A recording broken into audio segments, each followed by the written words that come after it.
Selamat pagi Bapak Ibu yang diberkati oleh Tuhan, jemaat yang diberkati oleh Tuhan. Kembali pada kesempatan pagi hari ini kita kembali mendengarkan kebenaran firman Tuhan. Tapi sebelum kita mendengarkan kebenaran firman Tuhan, mari kita sama-sama untuk memuji dan memuliakan nama Tuhan. Haleluya, puji Tuhan. Di dalam Tuhan, di dalam Dia saja kita dapat menemukan sukacita yang sebenarnya. Mari kita nyanyikan pujian ini. Kita mau sembah Tuhan. Yang manis Tuhan, yang kami mau persembahkan kepada Tuhan. Pujian penyembahan yang berbau harum di hadapan-Mu. Haleluya, haleluya. Makasih Tuhan, makasih, haleluya. Ya Tuhanku, aku hendak bernyanyi bagimu selama ku hidup. Ya Allahku, aku hendak bermazmur bagimu selagi ku ada. Inilah yang ku renungkan setiap waktu, nyanyian pujian dan pengagungan kepadamu.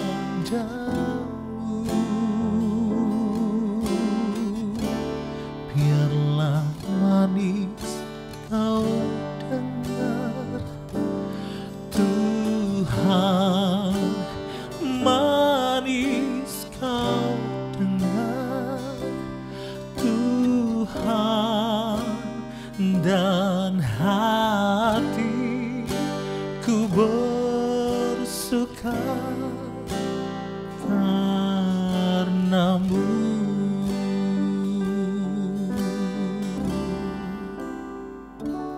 Ya Tuhanku,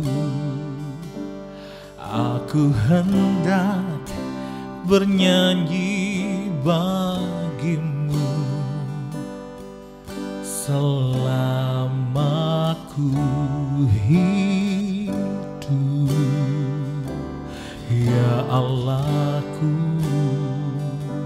aku hendak bermazmur bagimu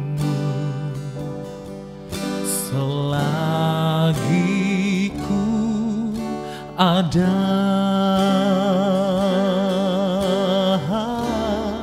Inilah yang ku renungkan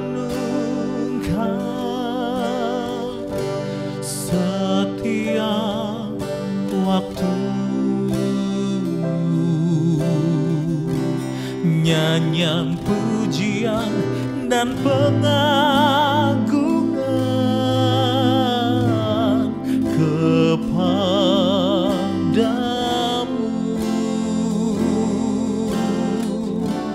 Biarlah manis kau dengar Tuhan, manis kau dengar Tuhan, dan hatiku bersuka karena-Mu.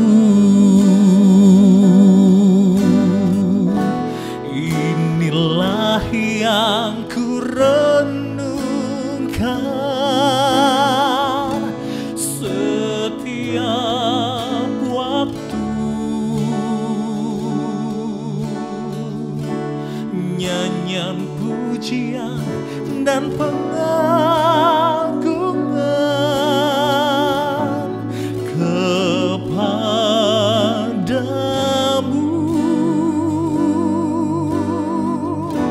Biarlah manis kau dengar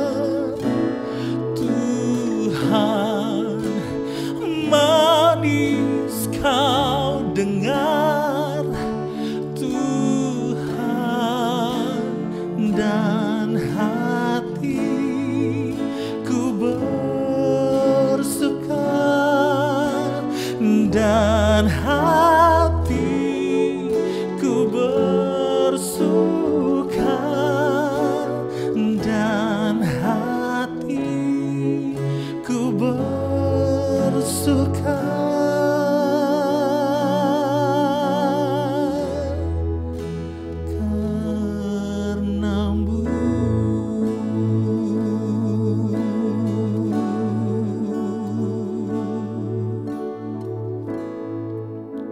Puji Tuhan.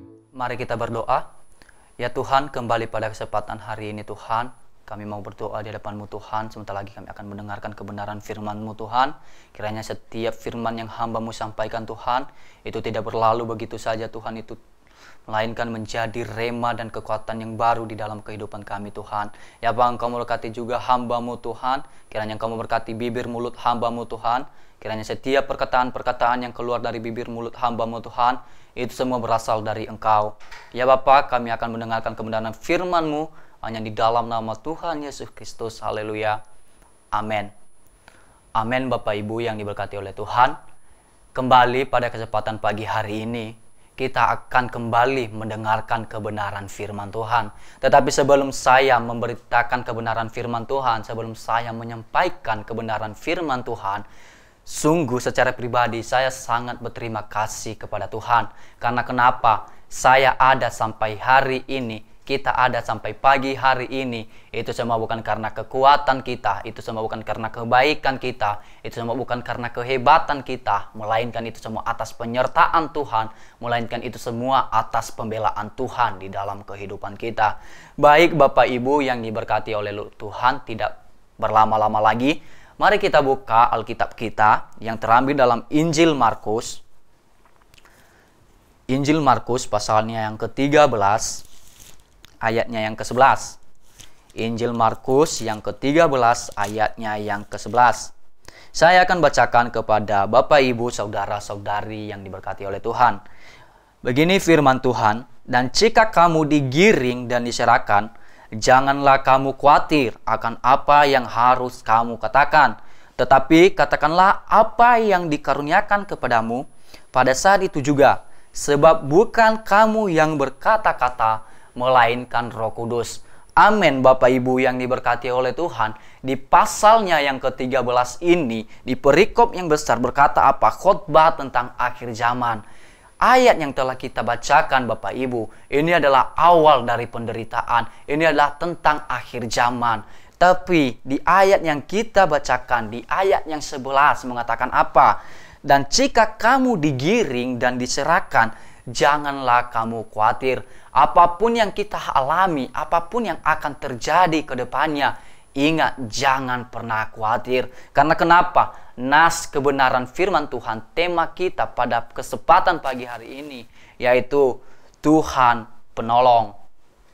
Bapak Ibu yang diberkati oleh Tuhan, kalau kita berbicara tentang pertolongan Tuhan di dalam kehidupan kita, mungkin saja kita tidak bisa merangkai setiap kebaikan Tuhan di dalam kehidupan kita. Bapak Ibu yang diberkati oleh Tuhan, pada kesempatan pagi hari ini juga, saya mau kita semua bersama-sama untuk mendengarkan kebenaran firman Tuhan ini yang terambil dalam Roma, pasalnya yang ke-8, ayatnya yang ke-34.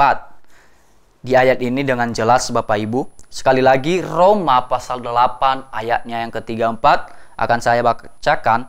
Kristus Yesus yang telah mati, bahkan lebih lagi yang telah bangkit, yang juga duduk di sebelah kanan Allah, yang malah menjadi pembela bagi kita. Amin Bapak Ibu, di ayat yang telah kita bacakan, Allah adalah pembela kita. Bapak Ibu, Tuhan yang kita sembah, Yesus yang kita tinggikan, Tuhan yang kita sanjung telah mati. Tetapi ingat, di hari yang ketiga, Dia bangkit dan duduk di sebelah kanan Allah. Dan Dia datang untuk menjadi pembela kita. Amin Bapak Ibu, mungkin kalau kita berbicara tentang pembelaan di dalam kehidupan kita, mungkin kalau kita berbicara apa yang Tuhan lakukan, apa pembelaan Tuhan di dalam kehidupan kita. Kalau kita melihat Tuhan adalah pembela terhadap lawan kita. Mari kita lihat di Roma pasal 8 ayatnya yang ke-31. Sekali lagi, Roma pasal 8 ayatnya yang ke-31. Begini firman Tuhan, sebab itu apa yang akan kita katakan tentang semuanya itu, jika Allah di pihak kita, siapakah yang akan melawan? Amin Bapak Ibu. Jika Allah yang membela kita, jika Allah yang ada di pihak kita, siapa yang dapat melawan? Tidak ada satu orang pun yang sanggup melawan kita. Asalkan apa? Asalkan kita menyertakan Tuhan di dalam kehidupan kita. Asalkan hidup kita serahkan untuk dituntun oleh Roh Kudus. Tetapi mungkin kita bertanya Bapak Ibu, saudara-saudari yang diberkati oleh Tuhan, siapakah lawan kita? Mari kita buka di kitab Efesus. Sekali lagi di kitab Efesus pasalnya yang ke-6. Ayatnya yang ke-12. Efesus 6 ayatnya yang ke-12. Begini firman Tuhan, karena perjuangan kita bukanlah melawan darah dan daging, tetapi melawan pemerintah-pemerintah, melawan penguasa-penguasa, melawan penghulu-penghulu dunia yang gelap ini, melawan roh-roh jahat di udara. Bapak Ibu yang diberkati oleh Tuhan, kalau kita mengandalkan kekuatan kita sendiri, kalau kita mengandalkan kemampuan kita sendiri, kalau kita tidak menyertakan Tuhan di dalam kehidupan kita, saya yakin kita tidak akan pernah menang untuk melawan ini Bapak Ibu. Tetapi di ayat di Roma pasalnya 8:31 tadi berkata apa? Jika Allah di pihak kita, jika Allah ada bersama kita, siapa dapat melawan? Ini adalah ayat yang sangat menguatkan kita. Ini adalah ayat yang membuat kita semakin semangat, semakin lebih luar biasa lagi kepada Tuhan. Karena kenapa? Ada janji Tuhan. Jika Tuhan ada di pihak kita, siapa yang dapat melawan kita? Yang kedua, pembelaan Tuhan di dalam kehidupan kita, yaitu pembela terhadap masalah hidup. Bapak Ibu yang diberkati oleh Tuhan, saudara-saudari yang diberkati oleh Tuhan, kita manusia tidak akan pernah terlepas dari yang namanya masalah. Mungkin di saat kita mengalami suatu masalah, mungkin di saat kita mengalami yang namanya suatu keterpurukan, mungkin ekonomi kita semakin menurun, mungkin kesehatan kita semakin menurun, mungkin kita mulai menyerah, mungkin kita mulai berkata, Tuhan itu tidak ada, Tuhan itu tidak peduli. Bapak Ibu yang diberkati oleh Tuhan, kalau kita melihat di Roma pasal yang 8 ayat yang ke-35, jelas-jelas mengatakan di sana, siapa yang akan memisahkan kita dari kasih Kristus? Penindasan atau kesesakan, atau penganiayaan, atau kelaparan, atau ketelanjangan, atau bahaya, atau pedang. Di sana mengatakan apa? Siapa yang dapat memisahkan kita terhadap kasih-Nya Tuhan? Apapun itu, mungkin sekarang ekonomi kita itu tidak akan pernah memisahkan kita terhadap kasih-Nya Tuhan. Bapak Ibu yang diberkati oleh Tuhan, mungkin kebenaran firman Tuhan pada pagi hari ini saya tidak panjang lebarkan, tetapi satu hal yang kembali saya mengingatkan kepada Bapak Ibu yang diberkati oleh Tuhan. Ingat Bapak Ibu, di saat kita merasa kita hanya sendiri, di saat kita merasa kita hanya seorang diri, tidak ada yang mempedulikan kita, ingat, kita mempunyai pembela yang sangat-sangat luar biasa. Kita mempunyai Allah yang sangat-sangat luar biasa di dalam kehidupan kita. Itulah sebabnya serahkanlah kehidupan kita atas tuntunan Roh Kudus. Bapak Ibu yang diberkati oleh Tuhan, mungkin kebenaran firman Tuhan yang saya sampaikan pada pagi hari ini kiranya bisa membuat kita kembali semangat terhadap Tuhan. Bapak Ibu, sekian kebenaran firman Tuhan pada pagi hari ini. Mari saya ajak kita untuk sama-sama berdoa. Mari kita berdoa. Ya Tuhan, kembali kami naikkan syukur kami di hadapan-Mu Tuhan. yang dimana kami telah mendengarkan kebenaran firman-Mu Tuhan. Kiranya setiap firman yang telah ditaburkan Tuhan, itu bisa menjadi rema di dalam kehidupan kami Tuhan. Ya Bapa, sementara lagi juga Tuhan, segala aktivitas kami yang kami lakukan di sepanjang hari ini Tuhan, setiap pekerjaan tangan kami, semuanya kami serahkan di dalam tangan-Mu Tuhan. Mulai dari pagi hingga sampai pada malam hari lagi nanti Tuhan, kami serahkan hidup kami hanya di dalam nama-Mu Tuhan. Ya Bapa, kami telah mendengarkan kebenaran firman-Mu hanya di dalam nama Tuhan Yesus Kristus. Haleluya. Amin. Selamat pagi Bapak Ibu, Tuhan Yesus memberkati. Pimpinlah, oh Roh Kudus, pimpinlah.